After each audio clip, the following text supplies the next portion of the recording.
Just a quick walk around video of my Morgan three-wheeler replica project, just to give some updates. My prior video gave the history up to this point, but I'm going to go over some of it and also some of the improvements.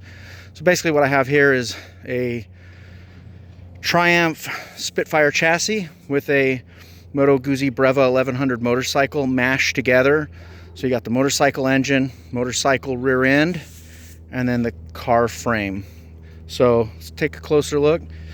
You can see the car frame from back here going up to the front. I've made a few modifications. I've cut the front off of it. I've taken in the back here, I cut the back support out so the motorcycle swing arm can come up in between it. I've also made a few other minor modifications.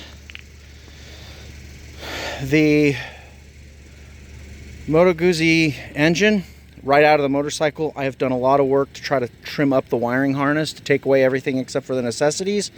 I still haven't plugged it in yet. Almost getting superstitious about putting power to it after all the changes. The ECO costing $400, but I'll probably look at it one more time and give it a go in the next week or so. I just finished getting the Driveline put in. So I had it roughed in last time, but this time I have it in fully. So you can see it's bolted in right there, bolted in right there. I machined a adapter in the back here. I also added that pulley because I'll have an electric motor reverse. That's a pulley off of a Mazda Protege engine that I just had laying around. I think it's for the air conditioner. I also added these. This was an idea somebody suggested on one of my earlier videos, to add Driveline loops so that if the Driveline was to break loose for any reason, that it wouldn't come loose, considering it's going to be basically in the tunnel between the driver and the passenger in the car. So what I have here is a very thick piece of metal, piece of pipe that I cut and bolted those in. So I have two there, and then if you come up here, I also have one there. And then you can see where I got the motorcycle Driveline into the car Driveline. And the way I did that is I just machined two little spacers that I welded to the stub of the motorcycle Driveline, and then basically an interference fit. I pounded it in there and then tack welded it here, and then eventually I'll weld it here and weld it all the way around here. I'm not a great welder, so I'm kind of holding off to do that until I have maybe I can find a friend who's a professional welder to do that, or pay somebody, and then ultimately I'll get the Driveline balanced. I also back here shortened the Driveline, took that piece, machined it on my little Craftsman lathe, made a little interference lip on it that goes back about a ½ inch, and then tack welded it after I dialed it in right in location there. Another thing I'm very excited about is these new chrome exhaust pipes. These are off of a Royal Enfield British motorcycle. So staying with the British, right? So on a motorcycle, these would go kind of down and under, but they just work perfectly for this, like they were born there. And so far all I've done is trimmed them off, and then I also took the Moto Guzzi end that bolted into the head, cut it off, and welded it to these. And I'll just point out, like, in all candidness, you can see my welding is pretty janky. I am not a great welder. This is the first time I've even attempted to weld exhaust stuff.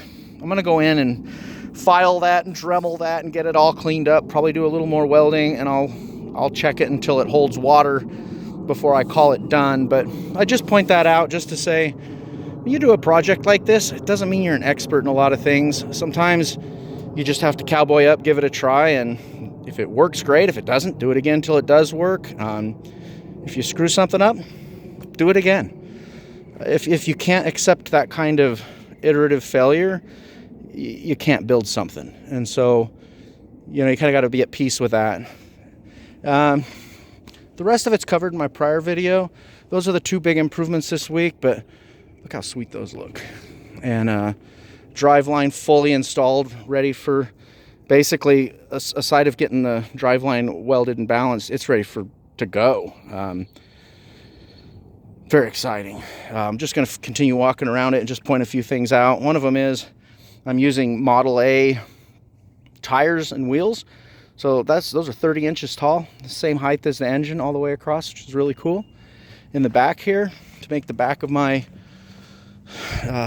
Morgan style 3-wheeler, that's the hood off of a 80s Firebird car, and I just trimmed the hood kind of where it started sloping down, and it gives really perfect kind of a shape to it. And I don't have an English wheel. I've never done that before, so this is a shortcut to getting some of the shape, though I'll probably have to learn some of that before I'm completely done. The head bars there off of a Mazda Miata. I'm going to come back a little bit. I just wanted to show, so that's my Mazda RX-8. Just wanted to show a comparison of kind of the size of this thing. So it's comparably a little bit shorter, not a lot shorter, and it'll be a little shorter than the trunk, but about the same height as the hood of the car. So my whole 3-wheeler will be just about as high as the highest spot on the hood of my RX-8. So that's, you know, if you think the RX-8 was a convertible, that's pretty close to a similar height. So I think that's turning out really good. This is slightly wider and slightly longer than the current Morgan Super 3. So it's definitely bigger than a Morgan 3-wheeler that they had out a couple years ago, but not by a lot. More videos to come. Appreciate all the support and all the encouragement from everybody's comments in the prior video, and let me know what you think, and if you see something that could be better or something that I should consider, I'm open to all of that. So very awesome. Thanks. Bye.